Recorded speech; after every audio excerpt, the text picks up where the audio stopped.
Heavenly Father, thank you for this day. Thank you, O God, Father of our Lord Jesus. Thank you for another day of life, for health, for strength, for food, for all the provisions, and for all the people who love us, who care for us, who serve us directly or indirectly. We celebrate your goodness and generosity, O God. May you enable us to enter into your most holy place. Enable us, O God, to hear you, to touch you. So cleanse us, forgive us from all our sins. Patawarin niyo po kami, Panginoon, sa lahat namin mga pagkukulang. Punuan niyo ng inyong kabanalan, kabaitan, pagpapatawad ang lahat ng kulang sa amin. At dahil dyan, maging katanggap-tanggap kami sa inyo. Narito kami upang kayo'y dalhan ng aming mga papuri, mga handog, at hingan kayo, Panginoon, ng pagpapala. Kaliwanagan, karunungan, kalayaan, kaginhawahan sa buhay. Pagalingin mo nawa ang mga sakit naming physical, emosyonal, spiritual. Palakasin mo nawa ang aming katawan, maging ang aming espiritu, patalinuhin mo ang aming isip, nang lalo namin kayong maunawa. Bigyan mo kami ng kakayahan, Panginoon, na mabuksan ang mga hiwaga ng iyong salita, at ito maging kapakipakinabang sa pang-araw-araw naming pagkakilala sa iyo at sa pang-araw-araw naming pakikipagkapwa sa bawat tao. Nawa, manahan kayo sa aming puso. Bigyan niyo po kami, Panginoon, ng lakas ng isip at katawan, kapayapaan, katahimikan ng loob, para buong-buong maibigay namin sa iyo ang aming atensyon. Protect us from all evil men and evil spirits, from all malicious plans of the evil one against your people. Protect our loved ones who are not with us right now, even our homes, our businesses. Lord, descend from heaven into our hearts. Sit on your throne of power and glory. Release us, empower us, and give us your blessing. In the name of your Son, our Lord, our Savior, Jesus Christ, we pray. Who is really blessed? Marami tayong mga tinatawag kung minsan na blessed. And let's study who we usually call blessed. Sinasabi natin, alam mo, blessed na blessed yung kapatid na yan. Bakit? We call them who achieve their goals as blessed. Those who become successful. Whatever measure of success we use. We call blessed those who receive material things. Kasi, naka-receive ako ng blessing, meron ako increase ng sweldo, tumubo ang aking negosyo. We call blessed those who are and who become abundant and wealthy, and very especially the healthy. We call blessed those who have good relatives and friends. Sabi mo, alam, blessed na blessed ka naman, ang babait ng mga anak mo, meron ka mga kamag-anak na may kaya, etc., etc. And we call blessed those who enjoy good fortune and a good life. No doubt, these are blessings by human standards and up to a point, by godly standards too. Blessing talaga yan. Pero ano ba talaga ang sabi niyang Panginoong Jesus? Who is really blessed according to the Lord? Luke 11:27 to 28, habang ang Panginoon ay naglalakad at siya'y nagtuturo at napakaraming tao na naghuhumiyaw, tumatawag ng kanyang atensyon, sumusunod sa kanya. Verse 27, as Jesus was saying these things, a woman in the crowd called out, "Blessed is the mother who gave you birth and nursed you." He replied, "Blessed rather are those who hear the word of God and obey it." Isang babae ang naghuhumiyaw, sabi, bukod namang pinagpala ang babaeng nagluwal sa iyo, at ang babaeng nagpasuso sa iyo at nagbigay ng kanyang gatas at nagpalaki sa iyo at nag-alaga. Sabi noong babaeng sumayaw, yun daw ang blessed. Of course, she was referring to the mother of Jesus, Mary. And Jesus said, ang talagang pinagpala ay yung nakakarinig, yung nakikinig ng salita ng Diyos at sumusunod dito. Hindi naman niya sinabing hindi pinagpala si Mary. Pero para doon sa babae, yung pagiging mother or pagiging biologically related to Jesus, pagiging kamag-anak niya in human terms, ay blessedness. Sabi ni Jesus, oo, blessedness yan, pero alam mo, ang tunay na blessedness, hindi lang yung biological relations, hindi lang yung filial relations, hindi yung human relations, earthly relations. Ang tunay na blessedness is relationship with God. And what kind of relationship is that? It is a relationship that begins with hearing. Why? Because God is spirit. Ano bang nadidinig natin? Di ba sound waves, invisible, intangible, pero tinatablang ka ng naririnig mo. Pag nakarinig ka ng magandang balita, sumasaya ka. Pag nakarinig ka ng nakakatakot na balita, natatakot ka. Pag nakarinig ka ng magandang musika, sumasaya ka. Pag nakakarinig ka ng music na ayaw mo, sumasakit ang ulo mo. Nababago ang tao, naapektuhan ng tao ng kanyang nadirinig. Kaya sabi niya, hindi naman nakakapagbago kung ikaw ay nanay ko, o kapatid ko, o tatay ko, o kamag-anak ko sa laman. Ang tunay na nakapagbabago, yung nakakarinig ng salita ng Diyos. So the woman called Mary blessed because she gave birth to and nursed Jesus. But Jesus declared that the really blessed people are those who hear, those who obey, and those who hear and obey God's word. Bakit ko pinagtatlo? Meron naman talaga nakikinig lang pero hindi pa nag-o-obey. Pero yun palang blessing na. Yung nandiyan ka't nakikinig, nabe-bless ka na nun. Yung sumunod pa, lalo namang na-blessed. Ngayon, yung patuloy na nakikinig pa at lalong sumusunod, yun ang talagang blessed. Huwag niyong sabihin, mabuti pa yung kumari ko, yung anak niya gumraduate na sa nursing, blessed siya. Ako, 3 take na yung anak ko, hindi pa gumagraduate. Pero kapatid, kung nakikinig kayo sa salita ng Diyos, blessed kayo. Lalong-lalo kung nakikinig kayo, sumusunod sa salita ng Diyos. Huwag natin laging tinatawag lang yung blessed sa worldly standard. Kung ganon, napakadaling ma-bless. Napakasarap mabuhay kasi ang blessing laging available. Handa ka lang makinig kahit kabingi. Kasi yun namang hearing, hindi literal. Yung nauunawa ng isip mo, nagagagap ng isip mo, yung mga bagay na espiritual. Nakikita ng mata mo, bagamat hindi mo nadinig ng tenga, ibig sabihin din nun, nadinig mo. O kaya, lalo naman kung bulag ka, hindi mo nakita ng mata, pero nadinig ng tenga mo, narinig mo yun, nakita mo pa rin yun. It's a figure of speech, meaning that your brain, your mind, your heart is open to God's ideas, to know God and to know God's will. Those who hear God's word are blessed. Blessedness is spiritual connection and relation to God. Kaya hindi pwedeng hindi ka umattend ng worship na hindi ka ma-bless basta dineclare yung God's word. Blessed ka na agad. Just hearing God's word by itself is already a blessing. Why? Because hearing brings in ideas, and ideas change the mind and the heart. Ideas align us with the Spirit of God. It's a blessing to hear God's word because faith saves and faith comes from hearing. It is faith that saves, not knowledge, not biological relations. It is faith that saves, and faith comes from hearing, from reading, from understanding God's words. Romans 10:17, faith comes from hearing the message. Tayong lahat narito because one day we heard the message of salvation. We heard the message of liberation and freedom. We heard the message that made us know that we are sinful and sinners and that we have to change. Or we have the message that gave us comfort in our affliction. And so we are attracted to God's word. And so we have faith. And that is a blessing.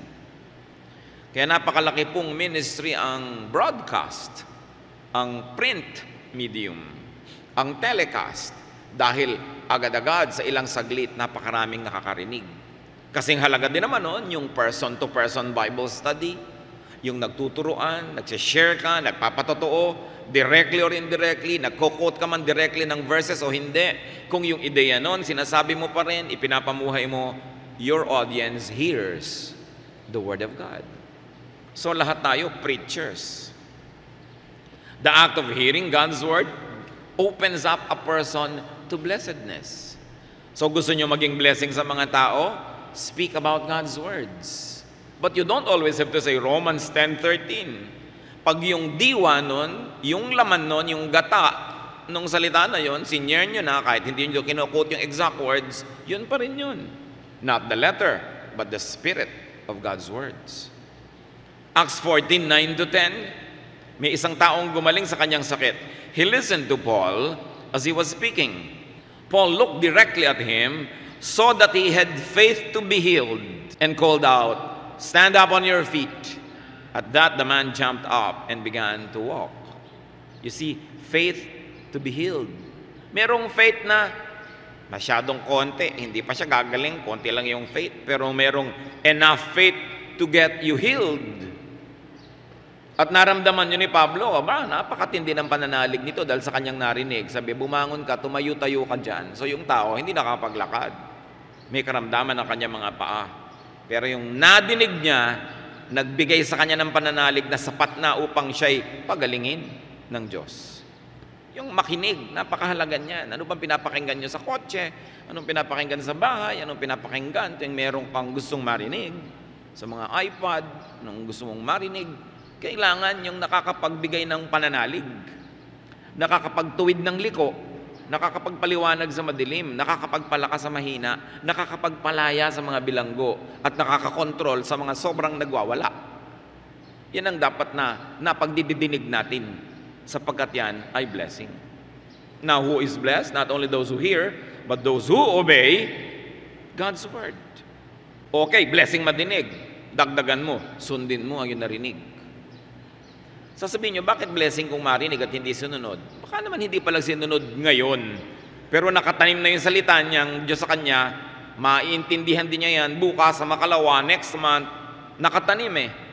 Kaya tayo, nagtatanim ng salita ng Diyos, successful. Huwag niyo sasabihin, ay hindi successful yung aming evangelism eh, 3 lang ang tumanggap kay Lord. Ay hindi successful ang pag-share ko sa mga kamag-anak ko, lagi na lang akong nililibak-libak at pinagtatawanan. Basta sinyer mo ang salita ng Diyos, you're successful. Because the Word of God will not return empty. It will always accomplish the purpose for which it is sent.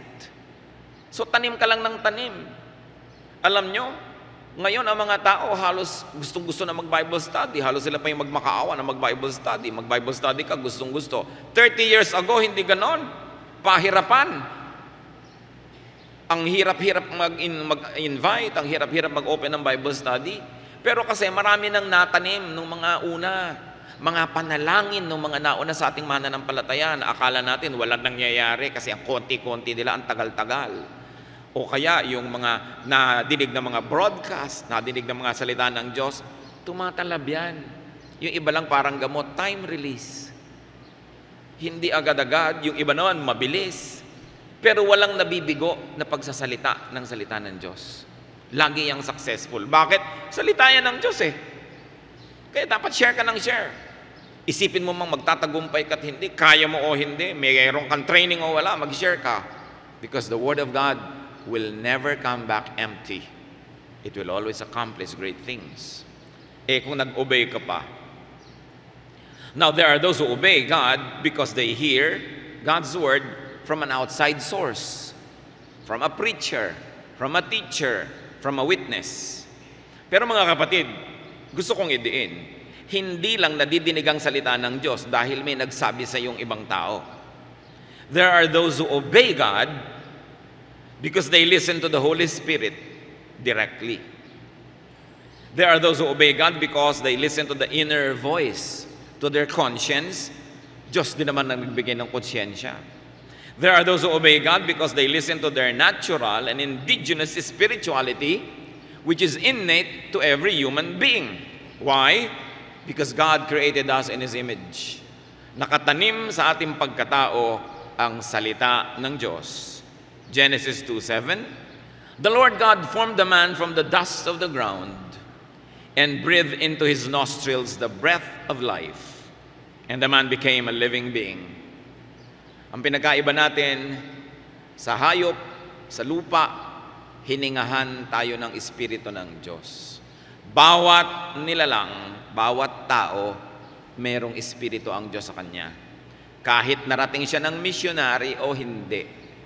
Kahit narinig niya literally yung Revised Standard Version o yung King James Version, meron pa rin siyang pag-unawa at pagkakilala sa Diyos. Likas yun sa espiritu ng tao. The Spirit, the voice, and the Word of God is in man, inside him. Because the Spirit of God resides in every person. Meron lang ang Espiritu ng Diyos na sobrang napapalawak pa dahil nakarinig pa ng talagang literal na Biblia, naturuan, lumaki sa church, mas lumago yung Espiritu. Pero lahat ng tao may nakatanim na Espiritu ng Diyos. Dapat lang gisingin, pukawin, palaguin, payamanin. Pero nandun yun.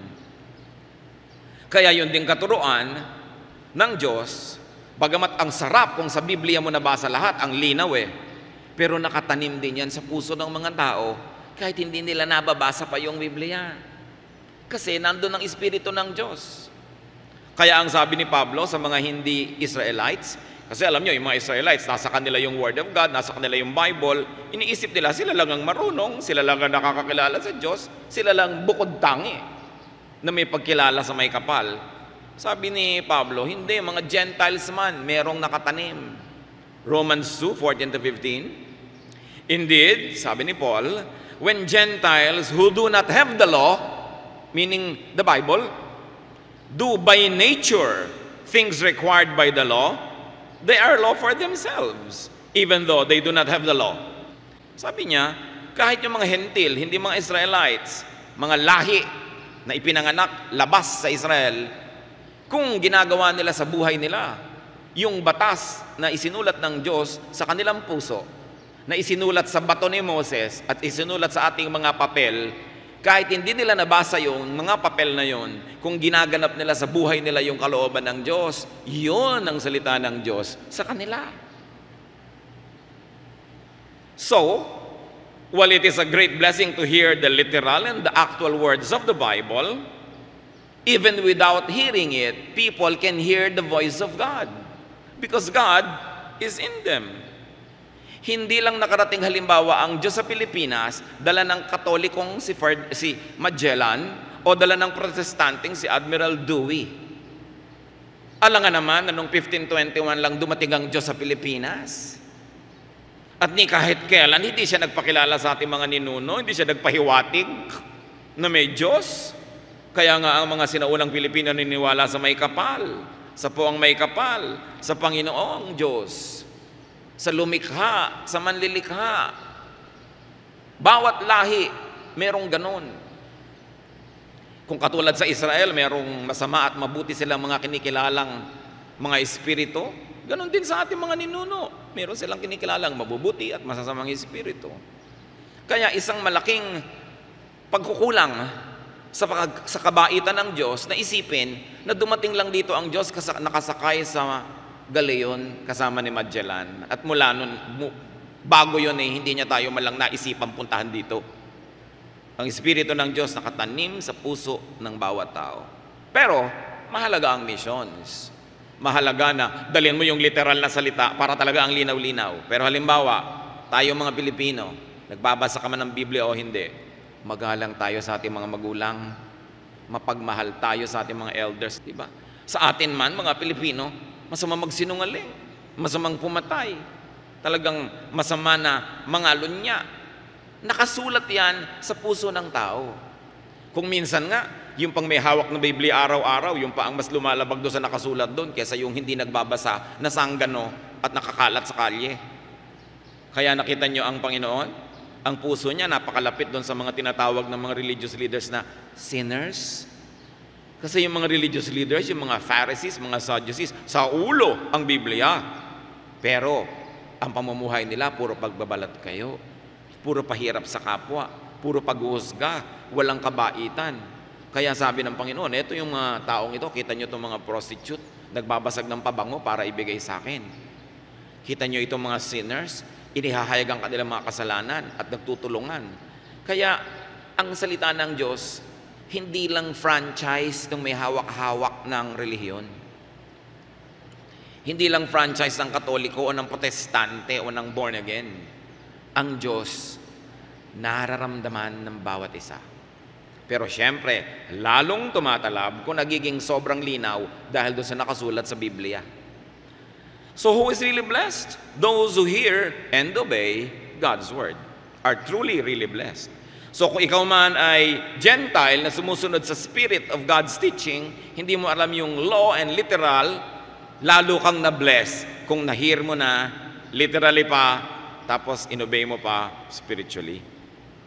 Romans 2:13, for it is not those who hear the law who are righteous in God's sight, but it is those who obey the law who will be declared righteous. So maaaring may mga tao, sinasabi mo, ay hindi siya saved kasi hindi siya born again eh. Di ba? Ganyan ang pananalig, ganyan ang tinuturo. Ano naman ang malay mo kung born again siya, hindi lang niya alam, wala lang kasi yung tatak na born again. Di ba? Pag nananalig ka sa Panginoong Jesus, tumatawag ka sa Kanya bilang tagapagligtas, ikay maliligtas. Malaman mo mga hindi na born again ka, saved ka. Kasi yung born again, brand lang yun eh. Tatak. Pero pwede mo alisin yung tatak, nandun pa rin yung produkto. Kahit palitan mo yung pangalan nun, palitan mo yung karatula. Ngayon, yung mga tao na Bible lang Bible, tapos born again ng born again, pero hindi naman totoo sa puso nila, yun ang delikado. Kasi kung may tatak, I attend a born again, Bible-based, Christ-centered, evangelical, full gospel church. Yung ang dami mong brands, pero sumusunod ka ba? Yun ang napaka-importante. Sometimes those who obey the natural law in them are the more righteous ones than those who have the literal written word in their hands. Ngayon, wala namang masama sa written word, maganda nga, lalong maganda. Pero huwag nating mamaliitin o liliitin yung pananalig ng bawat nilalang. Kaya lagi tayo, huy, yung auntie ko, unbeliever. Bakit mo sinasabi yun? Kung tumatawag din siya sa Diyos, kaya lang, minsan marami pa rin siyang iba tinatawagan. Siguro, gusto niyang makasiguro. Pero tumatawag siya sa Diyos. Nananalig siya sa Diyos, tapos darating yung taklesang member, sasabihin sa pastor, yung auntie ko po, ito, unbeliever po. Yung nadinig na nung taong tinawag siyang unbeliever. Nananalig siya sa poong lumikha, di believer siya. Kulang lang siguro sa fine-tuning. Kumbaga sa istasyon ng radyo, mag-aralgal. Pero nadidinig mo pa rin. Ngayon, nung nabasa yung Biblia, luminaw na fine-tune. Pero huwag kayo nagtatatawag kahit kanino na unbeliever. Anong malay niyo kung ano nasa puso niya? Judgmentalism yan. So we don't use that word in this church. Our teachers are instructed never to use that word. Kung gusto mo, tawagin mo, ito po yung tita ko, FE. Ibig sabihin, for evangelism. Pero huwag unbeliever. No? John 13:17, now that you know these things, you will be blessed if you do them. So you are blessed when you know God's word, and you are even more blessed when you do them. Many people wait and long for a blessing. Marami sa atin kumisa naiinggit sa blessing ng kapwa. Because they think that they are not blessed unless they get the material things they want. Unless they enjoy good things and experiences. But the easiest thing is to be blessed. Just listen to and especially hear God's word. Yun palang blessing na. Bawat araw gusto niyo ma-bless? Read your Bible. Listen to the word of God being preached. Listen to godly songs. Blessed ka na. Kahit ka nakaratay sa banig ng karamdaman. Bagamat mas masarap sanang malusog ka. Pero huwag mo sasabihin hindi ka blessed dahil may sakit ka. Pag nakikinig ka ng salita ng Diyos, blessed ka. Kaya yung mga iba, dahil lang nga naratay, kaya pakinig ng pakinig eh. Pero kung busy, hindi nakakapakinig. So mas na-bless spiritually, although physically, nagkaroon ng handicap. So, mo sasabihin, hindi ka blessed. Especially, obey God's word that you hear from the outside and from the inside, from your conscience. Then, you will really be blessed. Therefore, brothers and sisters, decide and know, be blessed. It is very crucial. Whenever, wherever, you can be blessed by hearing the voice of God. Makipagniig ka sa Diyos. Pakinggan mo ang Espiritu ng Diyos kasi lagi kanyang kinakausap. Ang Diyos laging nakikipag-usap. Ang tanong lang lagi ba tayo nakikinig? Ipikit mo ang iyong mata, ano man ang kalagayan mo sa buhay, may pera ka't wala, may sakit ka o malusog, masaya ka o malungkot, makipagniig ka sa Diyos and you are blessed. Know that you are blessed. Iba kasi kung blessed ka tapos hindi mo naman alam, kung maka-arte-arte ka tuloy, para kang kawawa, para kang lugi, para kang iniwan, But you must know that you are blessed. Dapat aware ka na blessed ka just by hearing God's word, and especially if you obey. Kung minsan, sobra tayo nagigilty, mga kapatid. Kasi tayo tao, kinakapos tayo sa pagsunod sa alam nating tama. Maging mabait din kayo sa inyong sarili. Hindi naman talaga natin kayang sundin lahat agad sabay-sabay. So, ipagpasalamat mo sa Diyos na nadinig mo ang isang utos at nasunod mo. At kung meron ka pang hindi nasusunod, bagamat dapat sundin agad yan, pero kung talagang hindi mo masunod-sunod at yun ang totoo, huwag mong ikaila, ipagpasalamat mo pa rin na narinig mo, bagamat hindi mo pa nasusunod. At least, alam mo kung anong dapat mong sundin. At pag naihanda mo na yung loob mo, na ayos mong kapaligiran, susunod ka na rin doon. Hindi gusto ng Diyos na yung salita niya, lagi lang tayong pabigatin ng loob dahil sa guilt. Kaya nga namatay si Jesus para hugasan yung guilt, para gumaan ang loob natin, para mapatawad natin ang mga sarili natin. Kung minsan hingi tayo ng tawad sa Diyos, pero tayo hindi nagpapatawad sa ating sarili. Nabubuhay tayo sa multo ng nakaraan. Nabubuhay tayong laging inaalala ating mga pagkakamali, pagkukulang, at tuloy nawawala ang luwag ng loob, ang ginhawa, nawawala ang saya. Ipagdiwang na nadinig ang salita ng Diyos na sinunod na. Yung hindi pa sinusunod, ipagluksa na hindi mo pa sinusunod, pero ipagdiwang din, at least narinig mo na, kaysa hindi mo narinig. At pagsikapan sa tulong ng Diyos, tayo na yung masunod na lagi. God remembers that we are dust. Nakasulat yan. He remembers that we are dust. Mataas man ang kanyang hinahanap sa atin, pag tayo kinakapos, naaalala ng Diyos, lupa nga palang kalahati nito, kalahati yung espiritu ko, kaya nauunawa tayo. Mga kapatid, hindi konsintihin ang sarili, pero unawain din na hindi naman tayo perfect. Na hindi ko mo nadinig mo na, kayang-kaya mo nang sundin.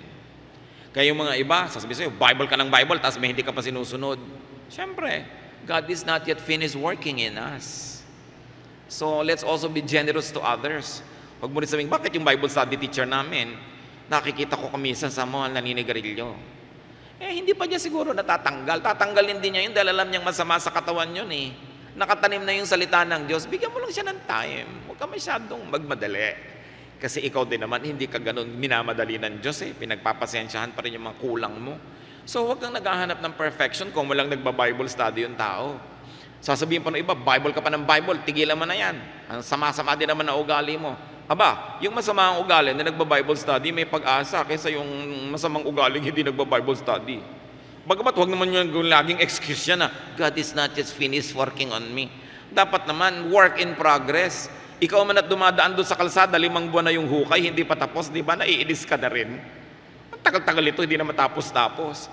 Pero natutuwa ka, wow, ang bilis lumago nito. Pupunta ka sa Fort Bonifacio, wow, parang kabuting nagtutubuan ng building, ang bilis matapos. Ganon din dapat ang nakikita sa atin ng Diyos.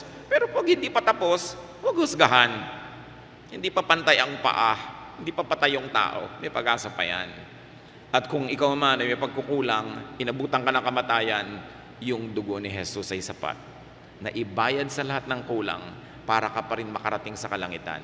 Yun ang kagandahan ng pananalig.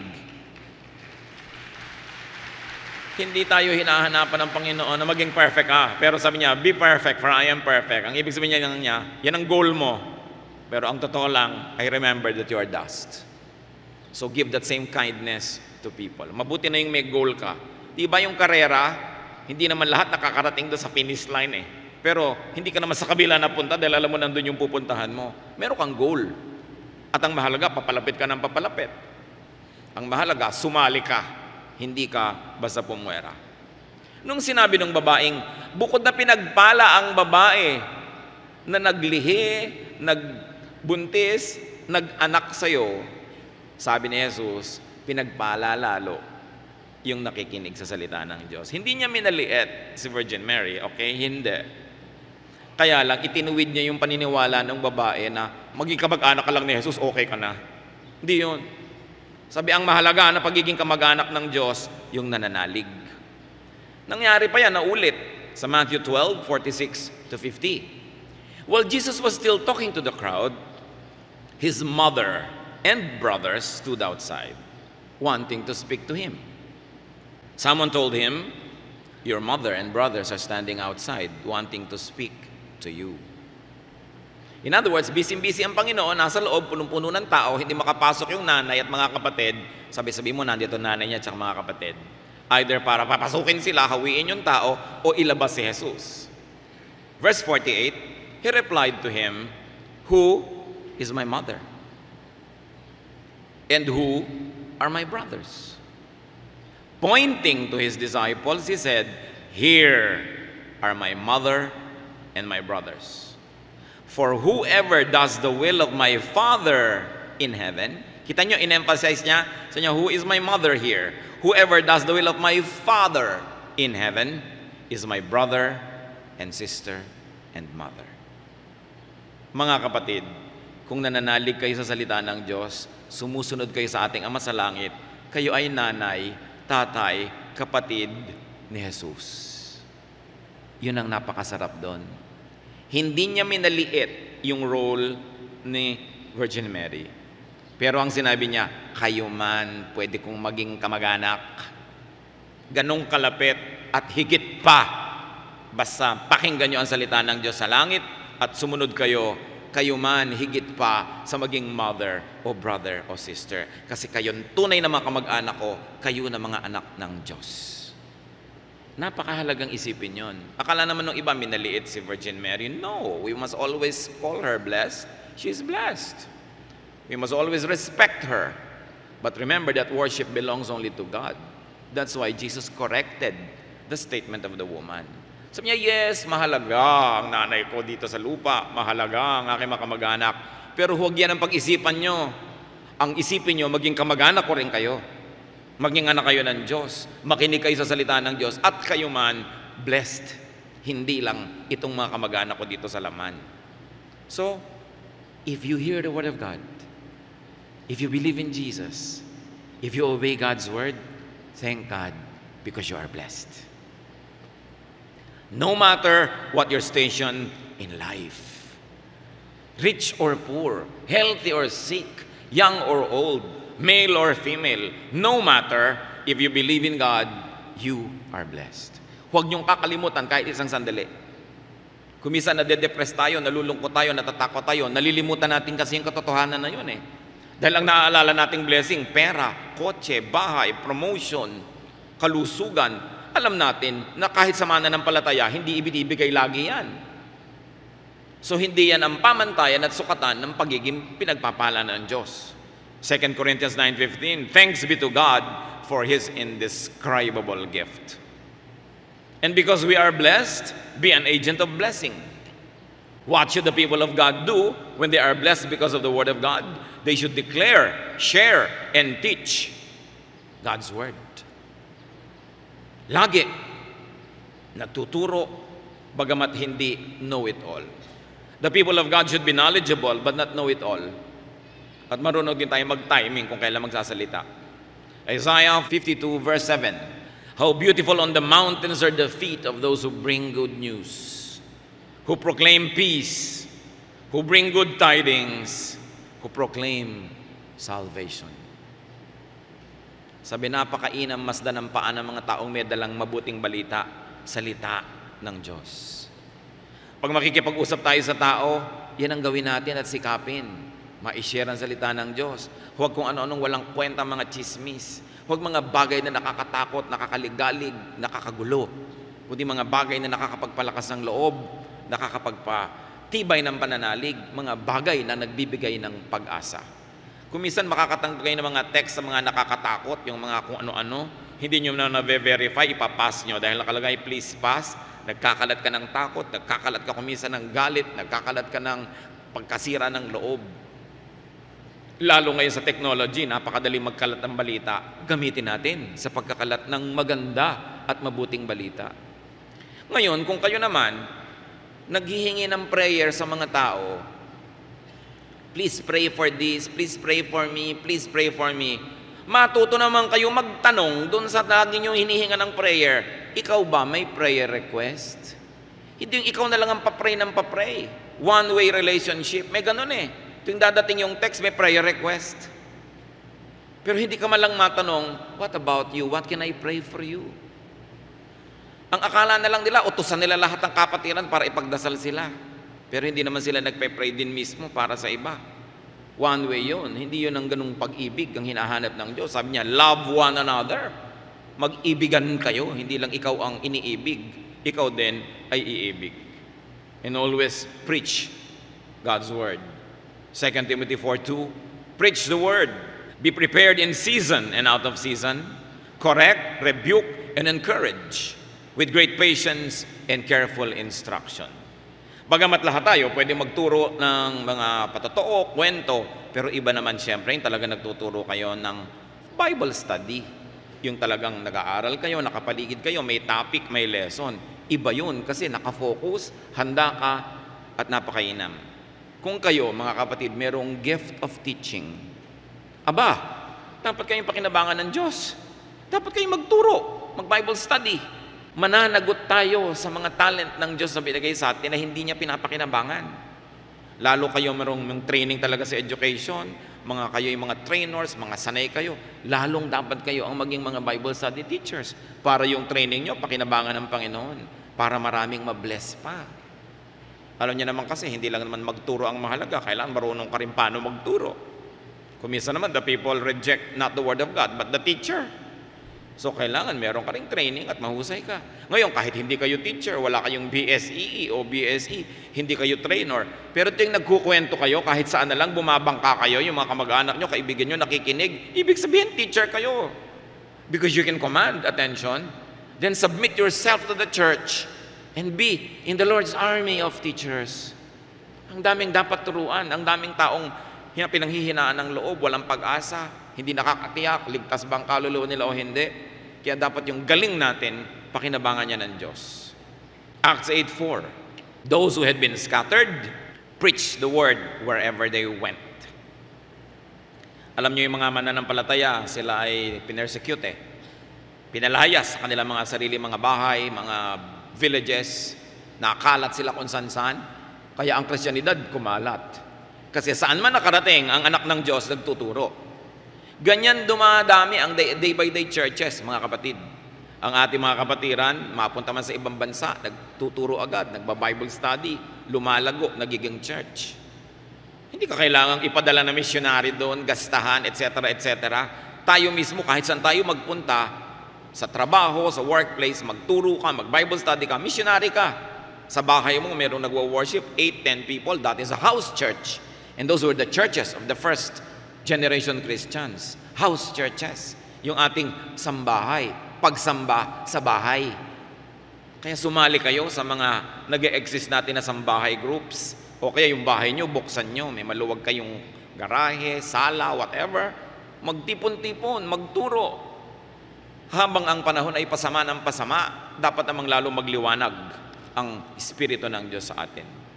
So we obey God, but better yet, live, exhibit, and demonstrate God's word through obedience and love.